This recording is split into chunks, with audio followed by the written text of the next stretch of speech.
नमस्कार दोस्तों, मैं आशा करता हूँ आप अपनी लाइफ को एंजॉय कर रहे हो। अपने सेहत, फैमिली और पढ़ाई का ध्यान काफ़ी अच्छे से रख रहे हो। आज है 20 नवंबर और आज की वोकेबलरी डिस्कशन शानदार रहने वाली है। आगे बढ़ने से पहले आज का quote of the day, you are the master of your attitude. जीवन में हमारे साथ बहुत कुछ होता है, कभी अच्छा कभी बुरा, पर हर चीज़ का जो रिज़ल्ट होता है, अफेक्ट होता है, वो हमारे नज़रिए पे डिपेंड करता है। हमारा एटीट्यूड कैसा है। हम चाहें तो पूरे तरीके से रिएक्ट करके अपना समय बर्बाद करें, हम चाहें तो उसको इग्नोर करके अपना समय बचाएं और अपना काम करें।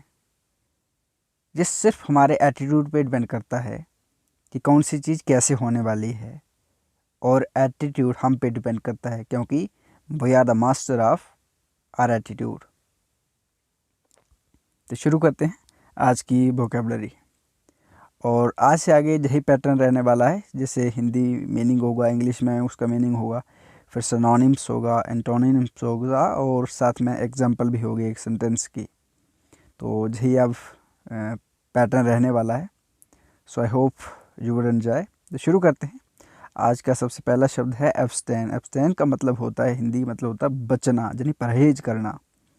इंग्लिश में बोल दें इसे कैसे, रिस्ट्रेन फ्रॉम डूइंग समथिंग, कुछ करने से बचना, जी चुराना बोल सकते हैं। जैसे हम किसी से बचना, परहेज करना। इसका सिनोनिम्स है avoid, desist, decline, refuse, eschew, refrain, reject. Antonyms है accept, taste, try, attempt, enter, commit. Example है pilots must abstain from alcohol for 24 hours before flying. जो पायलट होते हैं उनको शराब पीने से बचना चाहिए 24 आवर्स बिफोर फ्लाइंग, उड़ने से पहले। रिपैट्रिएशन। रिपैट्रिएशन का मतलब होता है स्वदेश लौटना, यानी अपने देश वापस आ जाना। इंग्लिश मीनिंग है इसका the return of your own country. ठीक है, मान लो आप कहीं कंट्री दूसरी में गए, अमेरिका वगैरह में गए हो, जब आप अपने देश में आ जाओगे, भारत में आ जाओगे, तो आपको क्या बोला जाएगा, यू आर रिपैट्रिएटिंग या रिपैट्रिएट हो गए हो। ठीक है, इसका सिनोनिम्स है come back, home coming, return, restoration, rendition. Antonyms है exile, leave, depart, leaving. Example है इसका sentence the repatriation of talented people can solve many problems in the country. कि जो टैलेंटेड लोग होते हैं, अगर वो वापस हमारे देश में आ जाएं तो बहुत सारी समस्या हमारे देश की सुलझ सकती हैं। अगला शब्द है वैसिलेट। वैसिलेट का मतलब होता है निश्चय न कर पाना, हिचकिचाना, डगमगाना।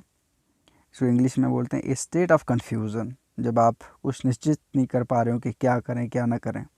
इसका सिनोनिम्स है wobble, fluctuate, hesitate, alternate, waver, seesaw, स्टम्बा।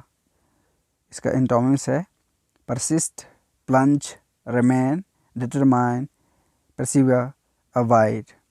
Sentence है when he saw different designs of shoes he vacillated between buying a perfect pair of shoes। जब उसने बहुत सारे जूतों के जोड़े देखे तो उसका मन जो निश्चय नहीं कर पा रहा था कि कौन सा लें कौन सा ना लें, क्योंकि सारे अच्छे। अगला शब्द है रिगो। रिगो का मतलब होता है कठोरता, मतलब किसी के साथ एक होते हैं नरमी से कोई पेश आना नहीं, जहाँ पर कठोरता। इसका इंग्लिश मीनिंग है स्ट्रिक्टनेस। इसका सिनोनिम्स है hardness, harshness, severity, hardship, ग्रिमनेस।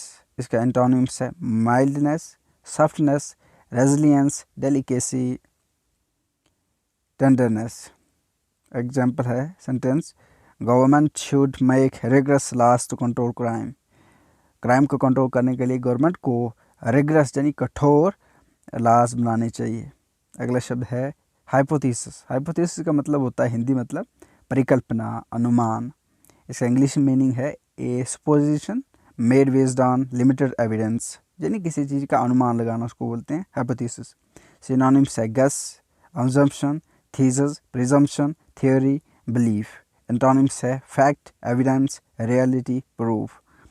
Sentence है the engineers wrong hypothesis causes weak construction. के जो किसी मान लो किसी चीज़ का कोई खाका था ना, कोई मैप था, किसी जो इंजीनियर्स ने बनाया था, उसकी जो उनकी जो अनुमान था वो गलत था, जिसकी वजह से क्या कंस्ट्रक्शन क्या बनी, वीक बनी। अगला शब्द है शेनानिगन्स। शेनानिगन्स का मतलब होता है छल कपट। जब आप किसी के साथ ईमानदारी को छोड़कर छल कपट करते हो तो उसको बोलते हैं शेनानिगन्स। इसका इंग्लिश मीनिंग है फ्रॉडुलेंट एक्टिविटी। सिनोनिम्स है trick, caper, antic, mischief, manoeuvre, rascality. Rascality है रास्कल यानी मतलब बंदबाश। एंटोनिम्स है honesty, ignorance, truth, simplicity, sincerity. Sentence है the politicians was involved in the financial shenanigans.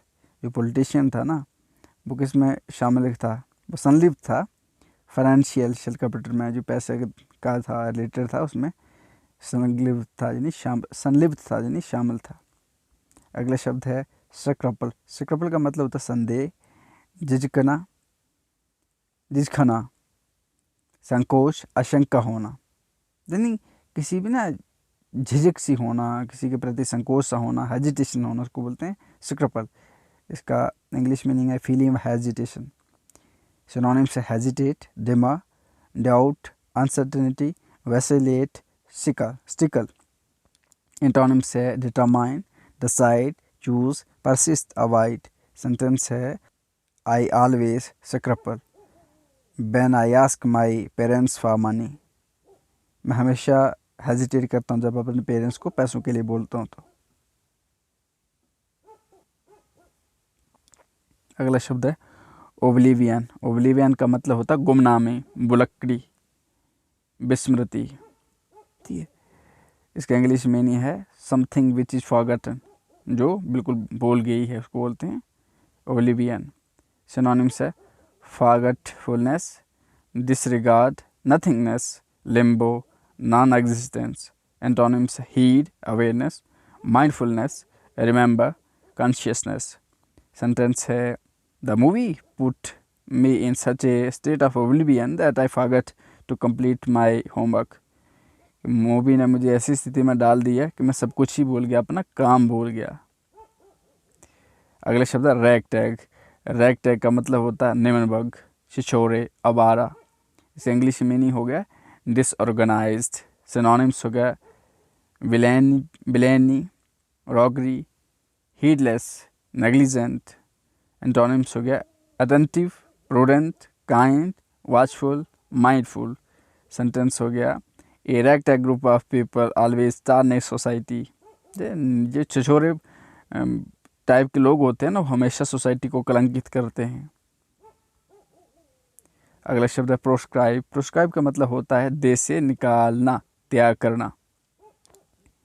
इसका इंग्लिश मीनिंग है आउटला समथिंग, किसी चीज़ को क्या करना, आउटला कर देना। जैसे होता है ना गाँव में किसी जो कास्ट से बाहर कर देना, जैसे होता है गांव में हमारे, अगर होता है कोई इंसान हमारे जैसे कम्युनिटी के खिलाफ में कुछ कर दे तो उसको क्या करते हैं, वहाँ से गांव वाले बाहर कर देते हैं, तो उसको क्या बोलते हैं, प्रोस्क्राइब। इसका सिनोनिम्स हो गया outlaw, prohibit, ban, disallow, exclude, denounce. Antonyms हो गया अप्रूव, एक्रेडिट, अलाउ, परमिट।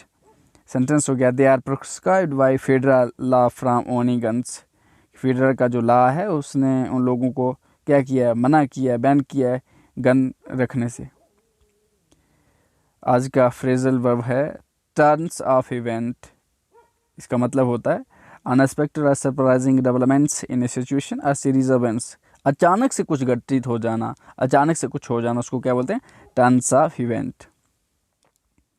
आज का इडियम ऑफ द डे है on the trot, on the trite. इसका मतलब if you do things on the trot you do them directly after each other without pausing. इसका मतलब होता है कि ऑन द ट्रॉट का मतलब होता है चीज़ों को लगातार करना, एक के बाद दूसरी, दूसरी के बाद तीसरी, उसको क्या बोलते हैं, ऑन द ट्रॉट। सो इसी के साथ मैं लेता हूँ आपसे अलविदा। मैं आशा करता हूँ कि आपको आज की डिस्कशन पसंद आई होगी। अगर आपको आज की डिस्कशन पसंद आई है तो उसे लाइक करें, शेयर करें, ताकि मुझे मेरा मोटिवेशन तो बरकरार रहे। सो इसी के साथ मिलते हैं बहुत ही जल्द। तब तक रखिए अपना खूब सारा ध्यान। थैंक यू, धन्यवाद, जय हिंद।